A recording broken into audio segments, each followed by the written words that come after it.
morning. Remember, every 8th of March, which is now tomorrow, it's International Women's Day, and in the gear up to that celebration today, we want to talk about the child care givers or child care services in the country, because majority of the people that are especially do this job when you talk about early childhood are women. And so what is the place of the child care services in the country? Is this sector even officially or formally recognized by the government of Kenya? Do we have even skilled child caregivers in the country, and where do they get these skills from? To help us unpack all this, in studio we have Carol Linda Ward. She is the senior program manager at the BT Africa. It's the lady that is seated just next to me. Then at the far end we have Cecilia Luta, who is a child care giver. Thank you so much, ladies, for being here. And just in case we are not seeing each other tomorrow, happy International Women's Day. Thank you very much. Thank you. And yes. happy one too, as well, Purity. Yes. And allow me to start with you, Carol. We're talking about child care services at a time when we've seen a lot of conversations, especially on regarding the mistreatment of children by the caregivers at our home and different areas. What exactly do we mean by child care services, or child care rather in general? Thank you very much. So child care is that temporary care that is given to children while their caregivers, their primary caregivers, are away at work. And in Kenya, we have child care being delivered in 3 categories. We have child care being delivered in our houses by nannies, for those who can afford nannies. And we have child care being delivered in other houses, in a category called home-based child care facilities, where a woman decides to take care of other people's children in their house temporarily when their mothers are away, or when their parents are away, or their families are away. And then we have the 3rd category, which is very common in the public, which is called center-based child care. And center-based child care is delivered in daycares. Commonly they are referred to as daycares, but when you look deep into them, they also offer night care facilities, and they are offered in different spaces.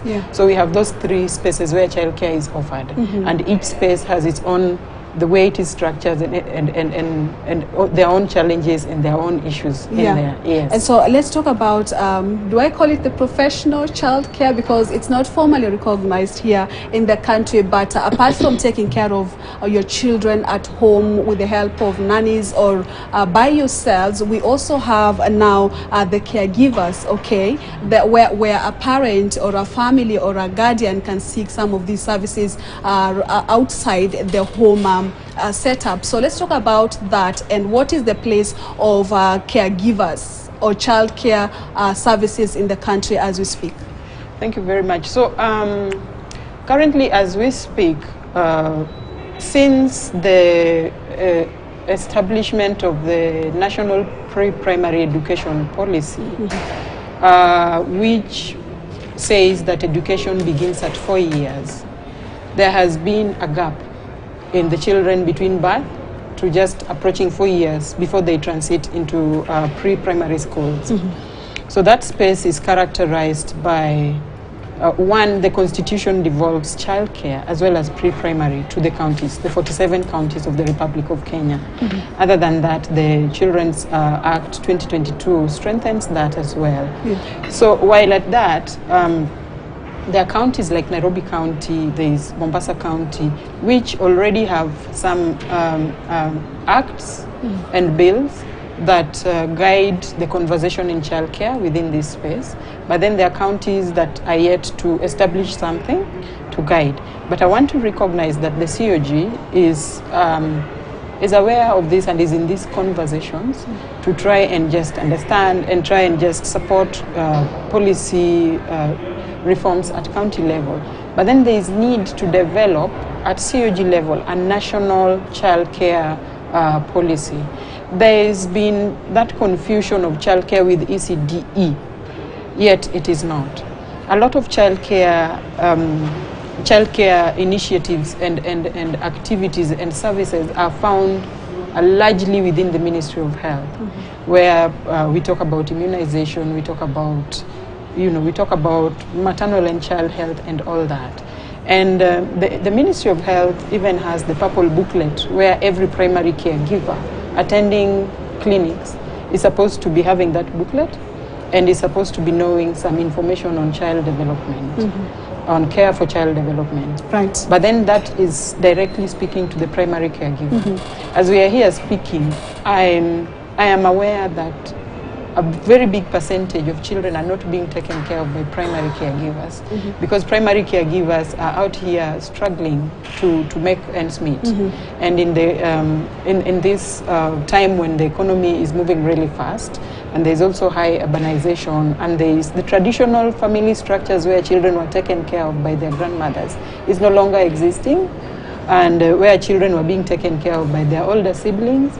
With the development in education, where education is accessible, children are back in school. So there's that whole system where the traditional child care systems that were free, the grandmothers were there, is no longer there. So when you look at children in that age, they are left somewhere. The Ministry of Health will take care of all the immunization, will give all that information to the primary caregiver. But the primary caregiver is, to a large extent, and the data that we have, not necessarily the person who is taking care of the child. All right. And that means that because most people or the caregivers are now, because of the economic situation, up and down working, we need the child care centers. That's what you're trying to say. And that's why we have Cecilia Luta. Is it Cecilia Luta? Yes. Okay, thank you. Cecilia Luta here with us. Cecilia, you are a child caregiver. Maybe, you know, most of the time when parents and guardians bring children, they just drop them at the gate and then they are picked and then they go back to work. But please just paint a picture to us. What happens at the centers? What kind of services do you offer? Or how do you deal with the children there? Okay, thank you. As for me, in my center, when a caregiver brings the kid or a child, so I have a book where I record the time, the details of the child, date of birth, the details of the caregiver, contact, and especially I do ask who will pick the child if not the really caregiver. So I'm given the contact and the name for who to pick up the child if not the caregiver. So when I pick the child, I first look at the child, just like health check. So I make sure the child is okay before I admit in my daycare or child center. So after that, I have a schedule. I have a schedule in my daycare center which guides me on which activity at what time. So after health check, I take activity like storytelling to the kids, after which I have circle time or number work. So I just try at least to bring this child to learning. So not just to come and dump the child here. So, and when doing that, it's not that I'm trained. Ni ile tu yangu ya kuona huyu mtoto afai kukaa idle, na stahili at least kumstimulate, ajue at least yakuwe active, na because ukiangalia kwa hii during early childhood sector, you can find that between these 1,000 days of the child, the care must be so sensitive, because as you know, this child has to be cared for in 5 categories or 5 domains. So we have health, which is good health.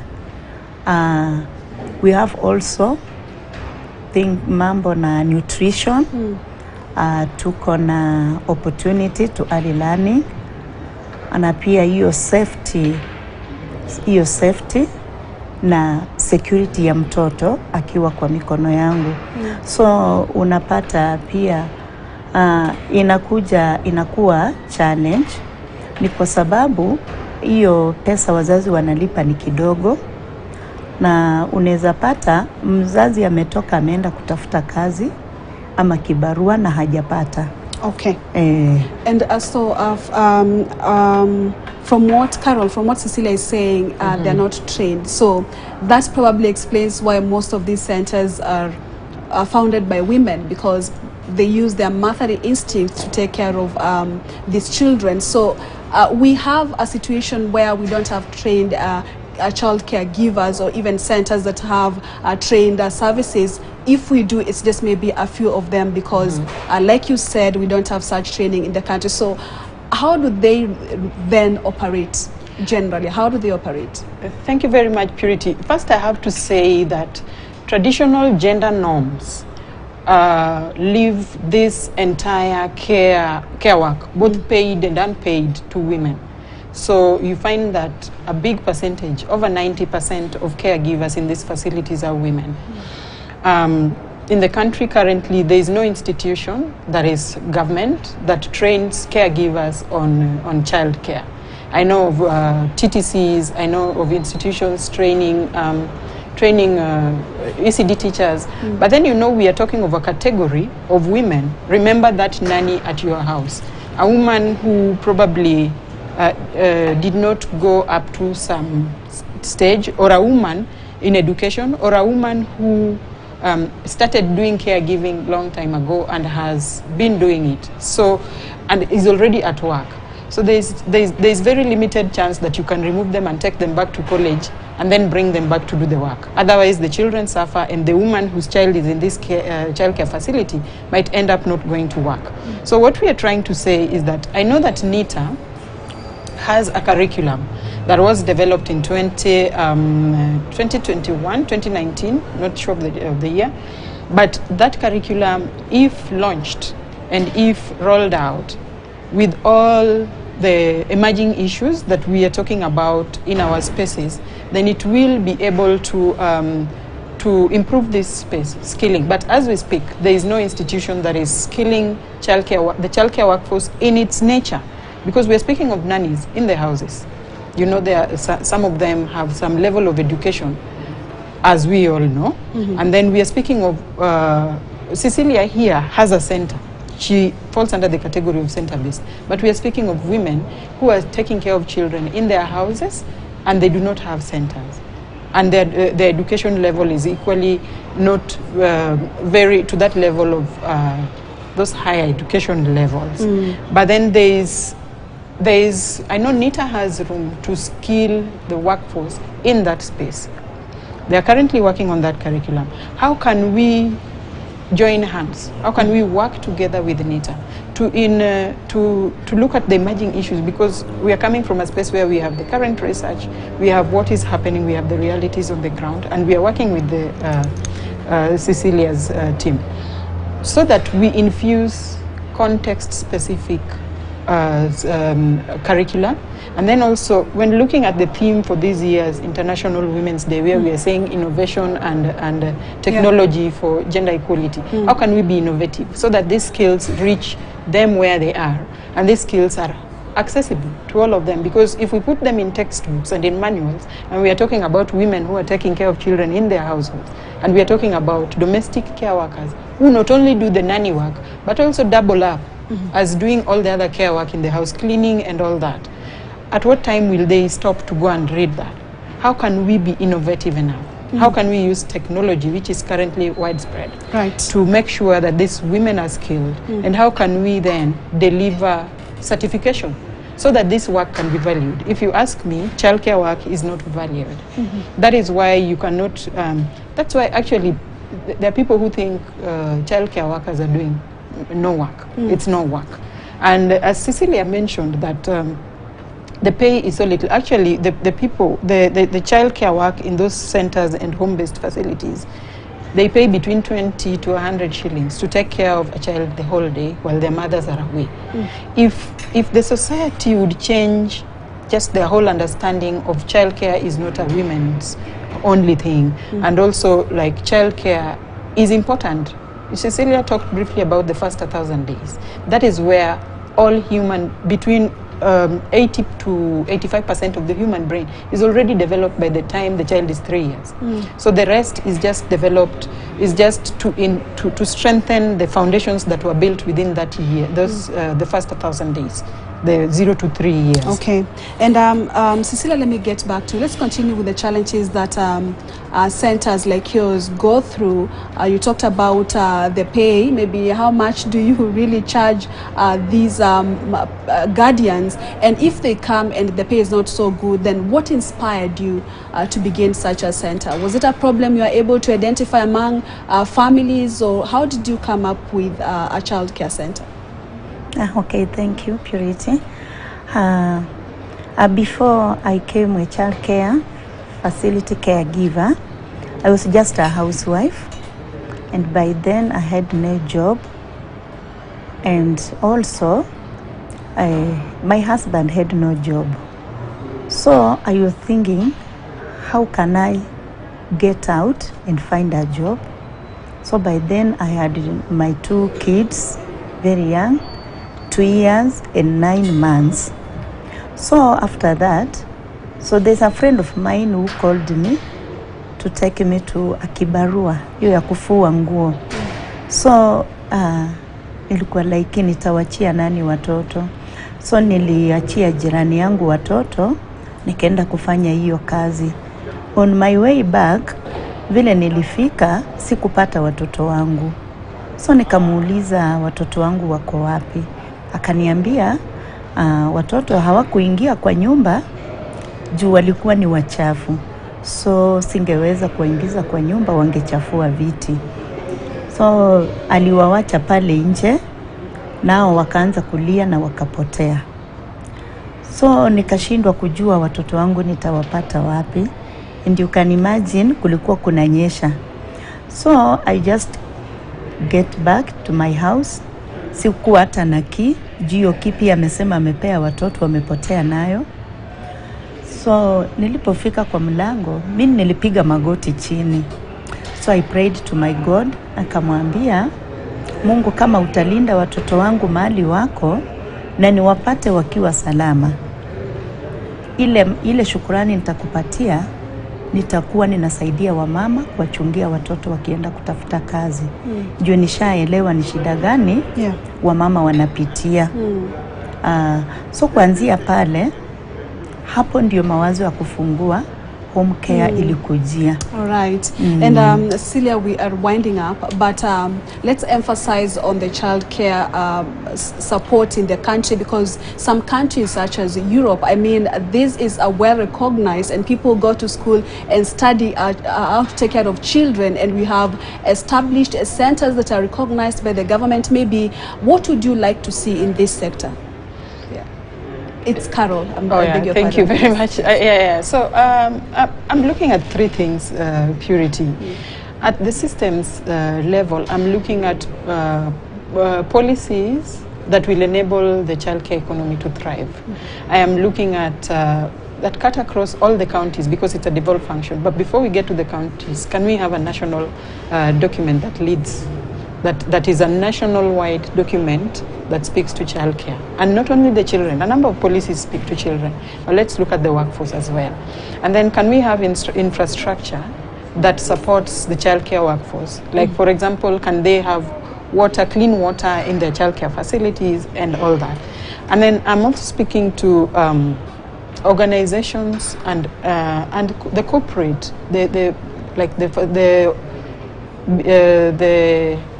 businesses that do diaper, the companies that do diaper, I mean, all that.